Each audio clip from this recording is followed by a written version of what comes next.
पटना शहरी क्षेत्र की संगोष्ठी। आपको लोगों ने बताया कि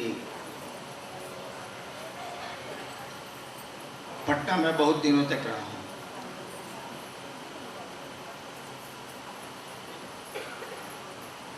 करीब करीब 18 साल। बीच में 2.5 साल के लिए झारखंड सरकार में आ गया था, नहीं तो पूरे के पूरे 20 साल। 88 में गया था, 2008 में छोड़ा।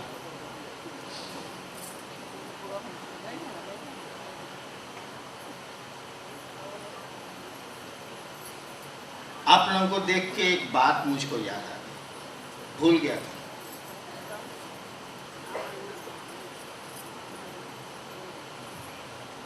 उन्नीस सौ 88 में 1988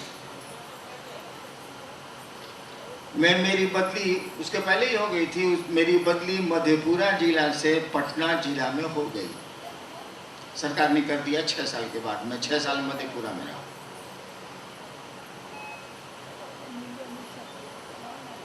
तो मधेपुरा के जो कलेक्टर थे वो मुझको छोड़ नहीं रहे थे, कहाँ जाइएगा, पटना मर जाइएगा। लेकिन सरकार ने ट्रांसफर किया था। बहुत दिन ऐसे ही रह चला, मैं पटना नहीं आया, मधेपुरा में ही रह गया। डीएम छोड़ते ही नहीं थे।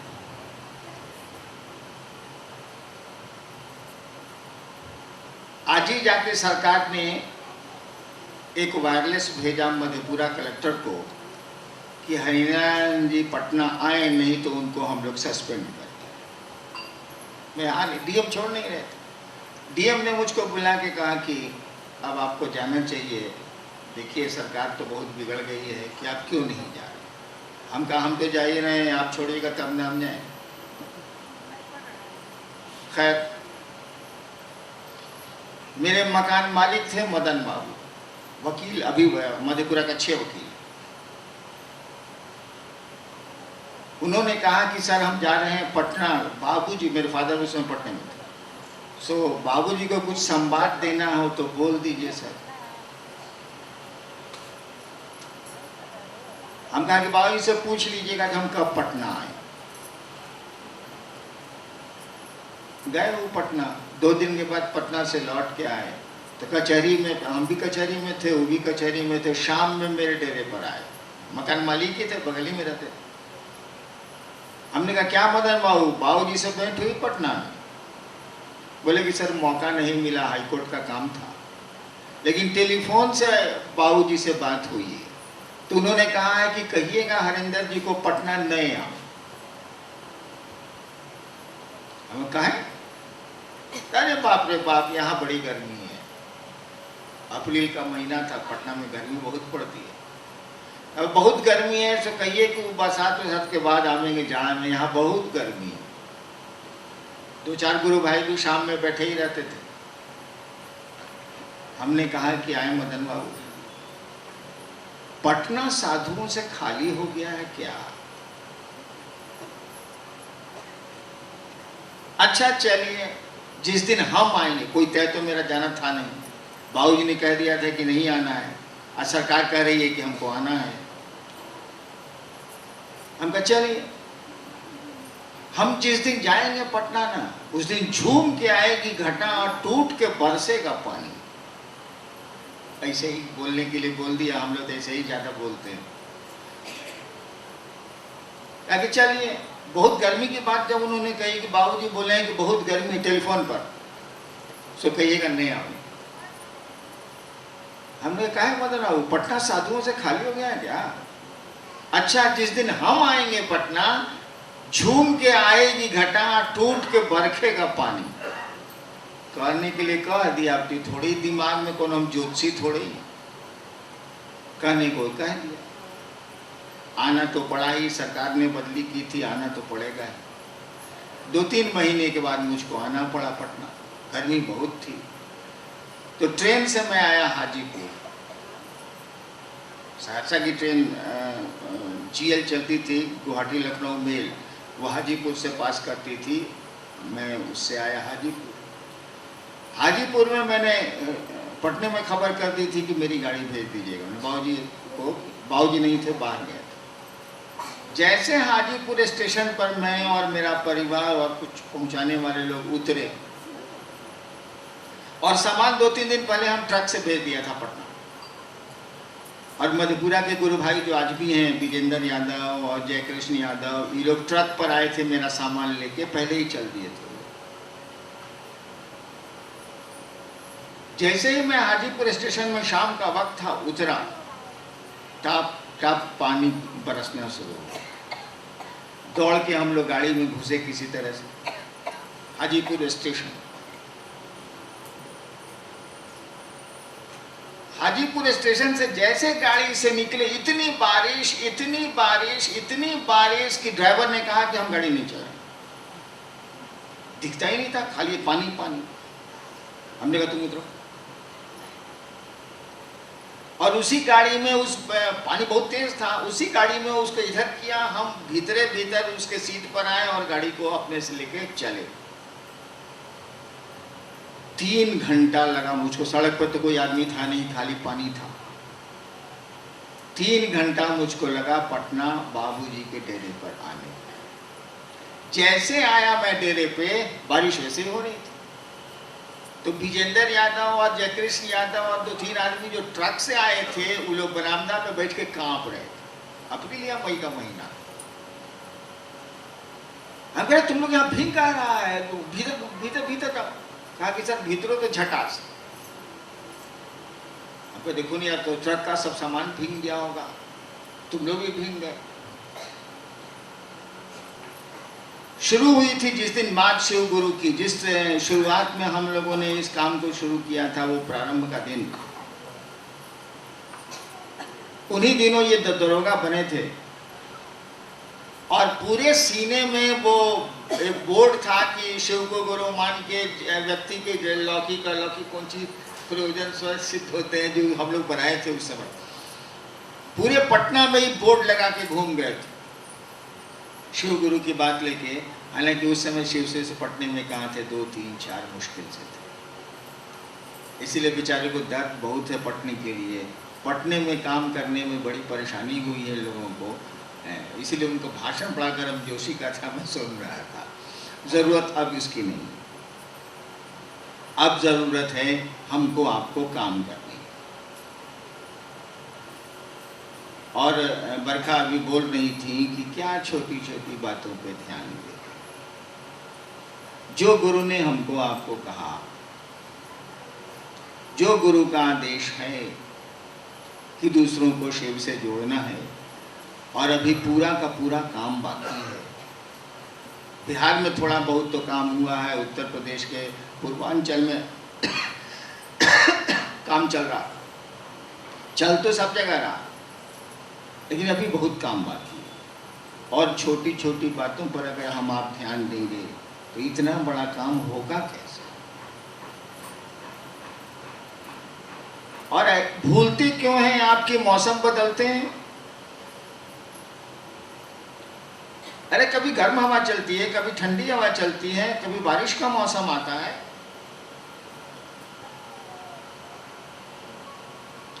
तो कभी कुछ लोग कहेंगे, कभी कुछ कहेंगे, कभी कुछ कहेंगे। अब तो इतने हैं आप, तब आप उनकी बात सुन के ठहर जाते हैं। एक दिन तो मैं अकेला था, कितनों की बात सुनता होऊंगा, सोचिए तो जरा। कितने आसमान के लोग मुझको तंग करते थे अलग, धरती पर आक्रमण होते थे अलग। शिव गुरु की बात लेके जब मैं चला था तो चौतरफा आक्रमण होते थे कि कैसे किसी तरह मैं रुक जाऊं। लेकिन आपने देखा होगा कि जो घोड़े को ट्रेनिंग दी जाती है तो हार्डल्स बना दिए जाते हैं, घोड़े को तड़पाया जाता है। ये ट्रकें जो आप बाजार में देख रहे हैं, इनको जब कंपनी टाटा निकालती है तो इनकी जो जांच होती है निकलने के पहले, आप देखिएगा तो लगेगा कि पूरा ट्रक ही टूट जाएगा। ये क्या, कौन जांच कर रहा है? इतना हड़ाक हड़ाक पटकता है उसका जो मैदान है जिसमें जांचा जाता है ट्रकों को, लगेगा कि सभी चक्का फेंका जाएगा इसका। तब बाजार में ट्रकें आती, तो परेशानियां, मुसीबतें, ये सब तो आती रहेंगी, यही आपको मजबूत बनाती है। यही आपको आगे चलने के लिए प्रेरित करती हैं, यही हौसला बढ़ाती हैं आपका। तो छोटी छोटी बातों पे ध्यान नहीं दें। और हम आप समझते हैं कि गड़बड़ी हो गई, हम आप समझते हैं कि फलाना गुरु भाई गड़बड़ कर रहा है, हम आप समझते हैं कि यहाँ गड़बड़ी है, वहाँ गड़बड़ी है। एक बात बताइए तो जरा, जिस दिन मुझको कहा गया था कि तुम जो करते हो दूसरों को करने को कहो, आपको मालूम है बेगूसराय में 1985 का वाकया है। मैं सुबह 4:30 बजे बैठा हुआ था, यहीं पटना के रोहतगी साहब, आप लोग सबको लोग उनको जानते होंगे, अब तो बहुत बूढ़े हो गए बेचारे। उन्हीं के घर ठहरा था, मधेपुरा से पटना जा रहा था मैं जीप से। रात हो गई थी तो बेगूसराय में उस समय वो पोस्टेड थे, मैं ठहर गया था उनके यहाँ। अकेले रहते थे, परिवार तो उनका सिटी में है, उनकी पत्नी सिटी में ही हेड मिस्ट्रेस थी, तो रिटायर कर गई। सुबह 5-6 बजे 2 बजे तक तो हम लोग गप किया। 2 बजे के बाद सोने गए, वो 4 बजे उठ करके लगे दुर्गा सप्तशती का पाठ करने जोर जोर से। मेरी नींद खुल गई। उस समझ गया कि हिंगान साहब उठ गए हैं, तो बाहर एक तो हम काम बाहर बैठते हैं, आप पूजा कीजिए। तो कुर्सी बाहर बरामदे पर रख दी नहीं, हम कहा जाइए ना आप पूजा कीजिए। हम बैठते। उसी समय एक आवाज ने मुझसे कहा कि तुम जो करते हो कहते नहीं हो। और मैंने कहा था कि मैं जो करता हूँ सो कहता हूँ। और अंत में आवाज ने पूछा क्या करते हो, मैंने कहा मैं शिव का शिष्य बनाता हूँ। आवाज ने कहा करने को क्या कहते हो, तो मैं चुप हो गया, इसीलिए कि मैं करने को तो पूजा करता था, पूजा साधना प्रक्रिया बतलाया करता था। तो मुझको कहा गया कि तुम जो करते हो दूसरों को करने को कहो। जिसने मुझको ये कहा कि तुम जो करते हो दूसरों को करने को कहो, हम भी समझते थे कि इसमें बाधाएं होंगी। क्या कहने वाला इस बात को नहीं सोच रहा था कि भविष्य में ये बात चलेगी तो कहाँ बाधाएं आएंगी, अवरोध आएंगे, उसको नहीं समझ में आ रहा था। उसने कुछ नहीं कहा। उसने नहीं कहा कि देखो आगे चलोगे ना तो ऐसा लोग कहेंगे, ऐसा लोग कहेंगे, ऐसा होगा, ऐसा होगा, ऐसा होगा, तो ऐसा करना। कुछ नहीं कहा उसने। बस एक पंक्ति उसने कही कि दूसरे को तुम जो करते हो दूसरों को करने को कहो, और पूछ लिया कि तुम क्या करते हो। हमने कहा मैं लोगों को शिव का शिष्य बनाता हूं। यानी दूसरों को कहो कि वो दूसरों को भी शिव का शिष्य बनाए, अर्थ यही है। उसने कुछ नहीं कहा इसके अलावा, न आगे न पीछे, न जोड़ा कुछ न घटाया कुछ। उसको तो ये कहना चाहिए था ना कि आगे आने वाले दिनों में ऐसे ऐसे लोग भी आएंगे, ऐसे ऐसे लोग भी आएंगे, ऐसा ऐसा भी होगा, तुम देखना, ऐसा नहीं ऐसा करना। कुछ नहीं कहा उसने, एक वाक्य कहा। न कोई अनुशासन थोपा, न कोई बात कही, न नियम बनाए, न कानून बनाए, न अवरोध दिया, न कोई वर्जना दी। कुछ भी नहीं कहा। तो हमने भी कोई वर्जना नहीं दी, आप जो करते करिए, शिव को गुरु मानिए। उसने हमको कहा ही नहीं कि बोलना कि लोग मुर्गा नहीं खाएगा, बोला ही नहीं, तो मैं क्यों आपको बोलूं। उसने कहा ही नहीं कि बोलना कि प्याज नहीं खाएगा, उसने हमको कहा ही नहीं, मैं आपको क्यों बोलूं। आपका मन करे प्याज खाइए, ऊपर से खाइए, जहां से मन करे सो खाइए, हमको क्या लेना देना। मैंने कुछ नहीं कहा, इसलिए कि उसने कुछ नहीं कहा। अब आप कहते हैं कि लोग संगोष्ठी में आने से रोक रहे थे। मेरे महादेव ने हमें कुछ कहा ही नहीं, तो बोलिए अब हम क्या बोले उस पर। उसने तो कुछ कहा ही नहीं।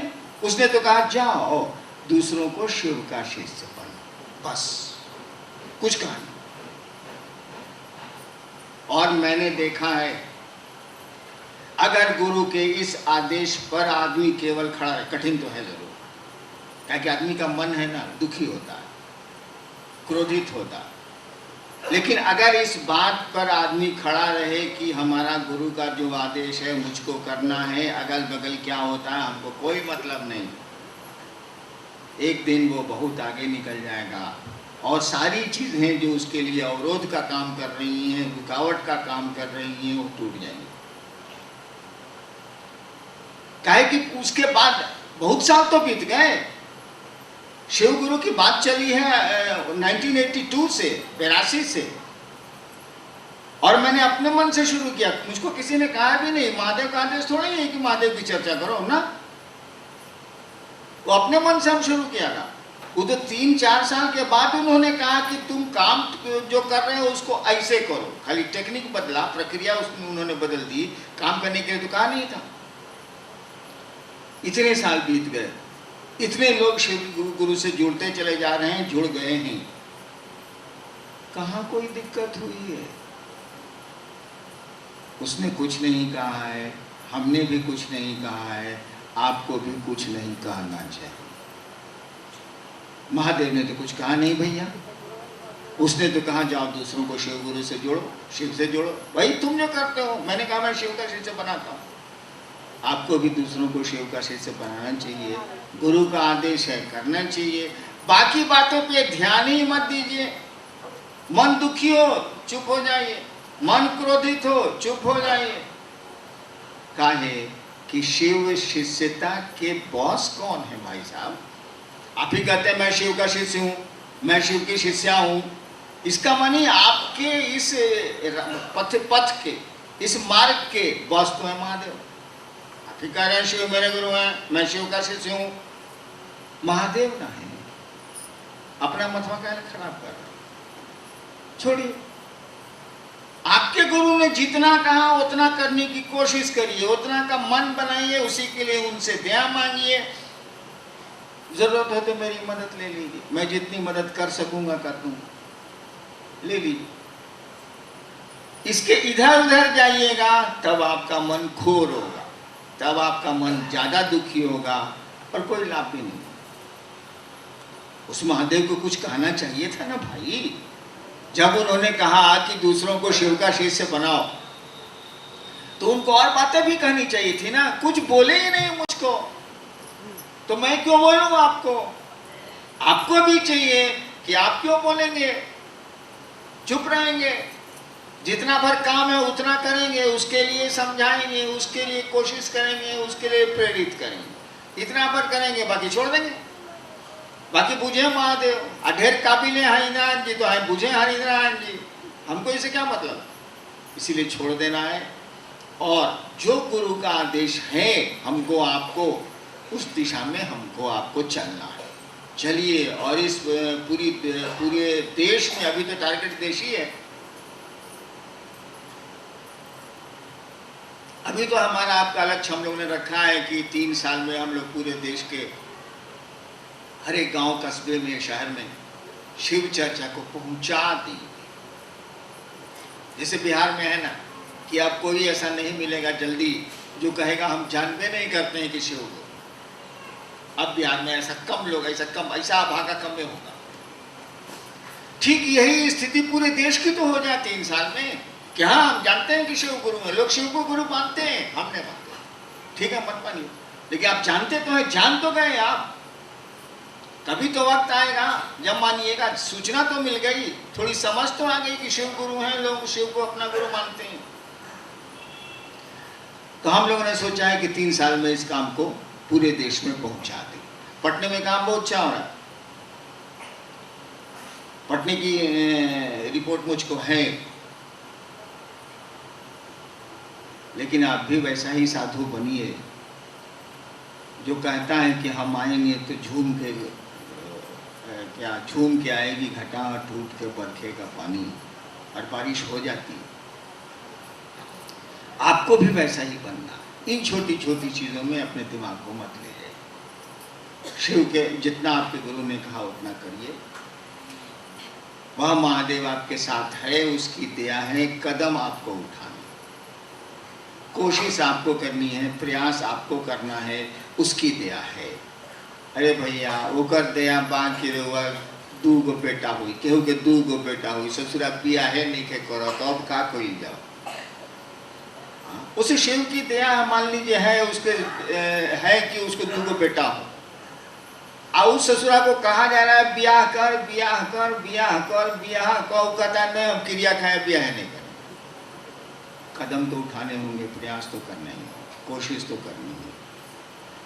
हम लोगों को कोशिश करनी चाहिए, छोटी छोटी बातों पे ध्यान नहीं देना चाहिए, आगे बढ़ना चाहिए। और बड़ा बढ़िया किसी गुरु भाई ने अभी मंच से कहा कि भैया मोबाइल का ज़माना है, कम्युनिकेशंस इतने अच्छे हो गए, संचार माध्यम इतने अच्छे हो गए हैं, आप मुख्यालय से पूछ क्यों नहीं लेते हैं? आप पूछ लीजिए। और पटना से तो रोज करीब करीब कुछ न कुछ लोग आते ही रहते हैं मेरे पास, 10, 15, 20, कभी 30, कभी 40। तो भैया आपको वहां जो समस्या लग रही है, आपको जो दिक्कत हो रही है, पूछ लीजिए, मैं बता दूंगा। पूछिएगा मैंने, अब गुटरू गुटरू गुटरू गुटरू गुटरू गुटरू अपने मन में करिएगा, ये कैसे चले? हमसे पूछ लीजिए, मैं आपकी स्थिति को स्पष्ट कर दूंगा। फोन है, फोन से पूछ लीजिए। बहुत बरखा जी तो सबका फोन उठाती है, मुख्यालय में भी लोग उठाते ही होंगे। फोन से पूछ लीजिए, हमसे मिल लीजिए, मैं तो सबसे मिलता हूँ। हाँ, ढेर कबिलाट लोग होता है तो थोड़ा भड़कते हैं हम, लेकिन सीधे साधे लोगों से तो मैं मिलता हूँ। मेरा गुरु ही बहुत सीधा, बेचारे के पास तो कपड़ा भी नहीं, फोटो देखिए तो लगेगा कि शायद हम कंगाले हैं, सही में कंगाले, उसके पास तो कुछ है नहीं। तो चलिए हम लोग महादेव का काम बढ़ाएंगे, बढ़िया से करेंगे, और गुरु का जो आदेश है उस पर चलेंगे।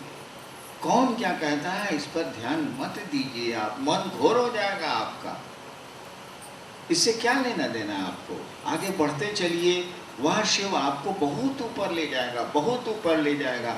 चलते चलिए, इन बातों पर, छोटी छोटी बातों पर जब आप ध्यान दीजिएगा तो आपके चाल आपकी कमज़ोर पड़ जाएगी, चाल धीमी पड़ जाएगी, क्या लाभ। चलिए आगे बढ़ते हैं, हम शिव की ओर हम लोग सब मिल के चलते हैं। उस महादेव से प्रार्थना करते हैं कि आप खूब सुंदर चलिए, खूब सुंदर चलिए।